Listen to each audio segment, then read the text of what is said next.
So, random guy named Juan's buddies, random guy named Roberto, and random guy named Luis were picked up by the forces supporting the duly elected government of Venezuela last night. If you or I or any other person in the United States of America were sitting around plotting and planning the overthrow of our duly elected government, whether we agree with it or not, and we had weapons in our possession doing so, and there had recently been assassination plots against our leader, you can guarantee more than likely you would be getting a visit and you would be picked up. That's just kind of how it works, especially if it came out that you were colluding with a foreign power to do so, which is exactly what has happened. Now, I know you're not going to hear the mainstream media characterize it that way, but that's exactly what this was. You have a guy that has gone to nationals from his country living outside of his country in Miami, and through financial prowess, they have cajoled a foreign government into recognizing them as an actual government, not having gotten one single vote. And then on top of that, they have also allied with that government in attempts to kill the leader, to force humanitarian aid across the border with the help of known thugs, criminals, and terrorists. And they are now bribing countries in the region to allow our forces to stage. I don't know any other country that would react any differently. I don't know very many that would have been as restrained as Venezuela has been. It's just the case. I don't know how anybody can see this in any other light. And this is just a picture from the raid, so you can see there's not bullet holes everywhere. They tossed the place just looking for evidence.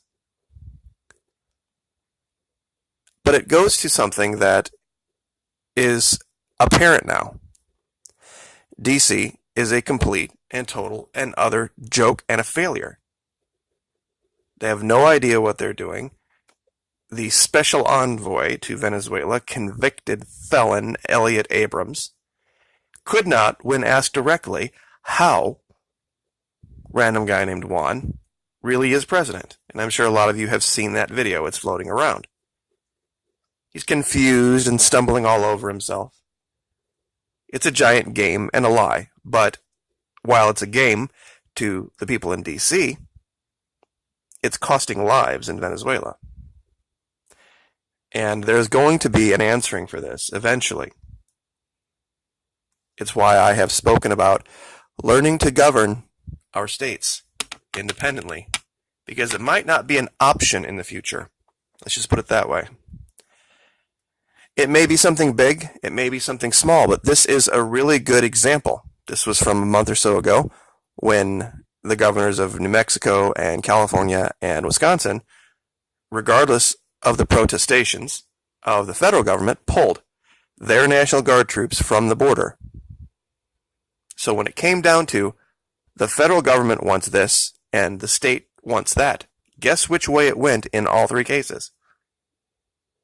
That's right, for the states. The states really don't realize how much power they really have. Now, whether you agree, and this is an important part of this, with a state's assertion regarding their beliefs, you should still support them. Even if you disagree with it, you should always, always err on the side of states' rights.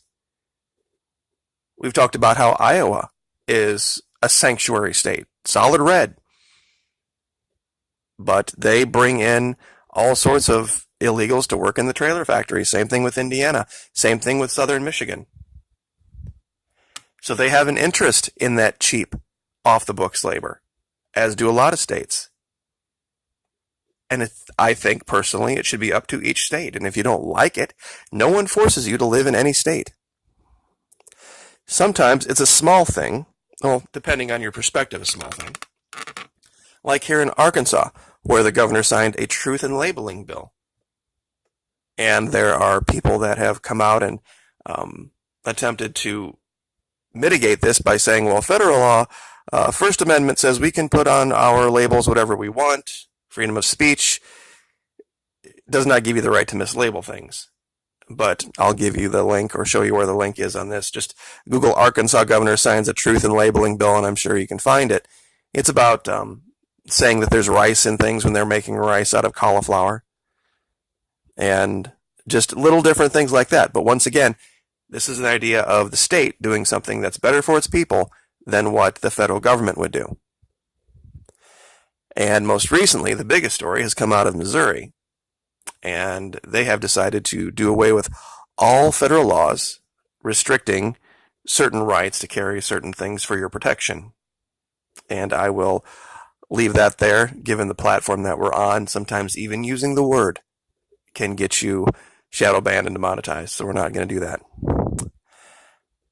But, like I said, my audience is the smartest, most intelligent, well-informed audience on YouTube. I'm sure you can figure it out. I am working on something different, though, and it has to do with the upcoming election. I know a lot of you are fans of maps. However, these are going to be very different. They're not going to be anything you've seen before. Now, I'm sure you're wondering about the colors and what they mean. It has to do with this idea of what happens if in the Electoral College nobody gets to 270. We haven't seen that in a very long time. What happens is something that is very strange, and it's odd, and it doesn't occur anywhere else in any governmental process. The vote for president then goes to the House of Representatives, but each delegation of representatives only gets one vote between them. So whoever becomes president has to win at least 26 states to do it. Now, what does that have to do with these two maps? On the left, regardless of the House controlling the total number of representatives, we know that. When it's amount of states where they control, it's 50-50. I know you're like, oh, wait a minute, how does that work? Well, there's states where you have representatives from both the Democrats and Republicans. Pennsylvania and Michigan are dead split, even amounts of both Republicans and Democrats representing their states. The ones I have labeled in blue have more Democrats than Republicans, and vice versa. So if they conduct that vote in a way that they just go to the delegation and the delegation conducts its own little mini vote, this is how it would play out on the left. And what it comes down to is 25 votes red and 23 votes blue, and the other two are 50-50. Now there's another way they can do it, and that's what I'm working on the right. It could be that singular vote that each state gets is voted by the senior representative from that state. And believe it or not, there are states that have mostly Republican representatives, but the senior representative from that state is a Democrat. And the Constitution is not clear as to how the states are to arrive at their one vote. Because, as we know, each state conducted 50 state elections. By the result of that election, they then determined a set of electors. Those electors went to the Electoral College. They failed to reach 270. And this is the scenario that I'm putting forth here. If that's the case, then all that gets thrown out.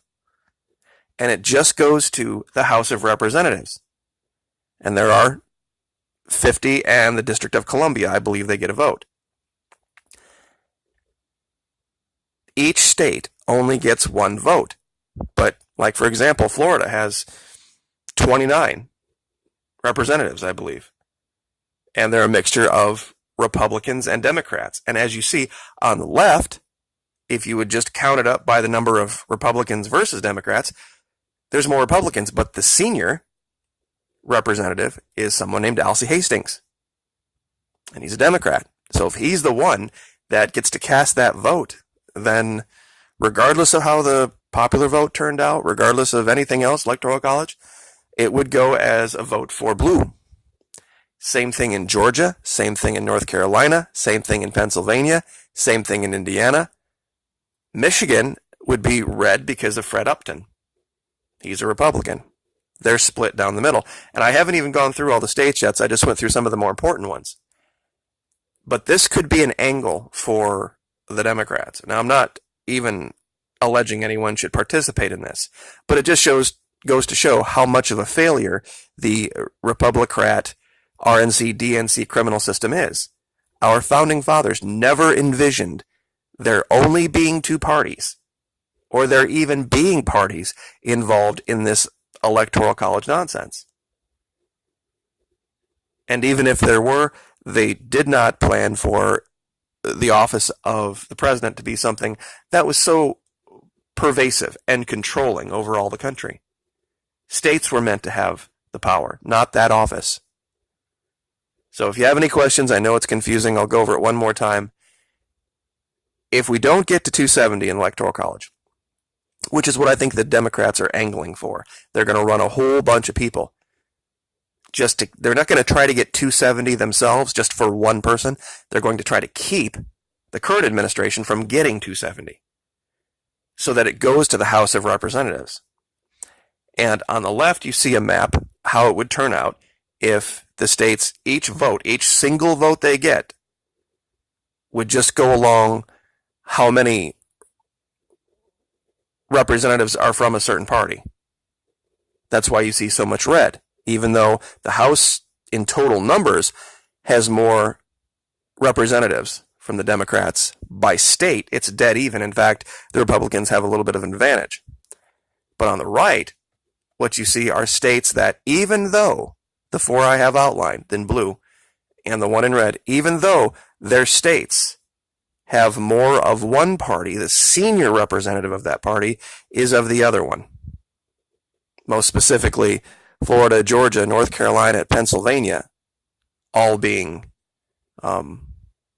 controlled by and having a senior representative that is a Democrat. So I know this is complicated. We'll do more to talk about it, but it's something I think that most aren't seeing because we've never had to go down this road before of what happens when we don't get to 270. And I've looked, and believe me, I would like your help. If you can find how, if anything, I know the Constitution doesn't say it, how the states are to come to that one vote.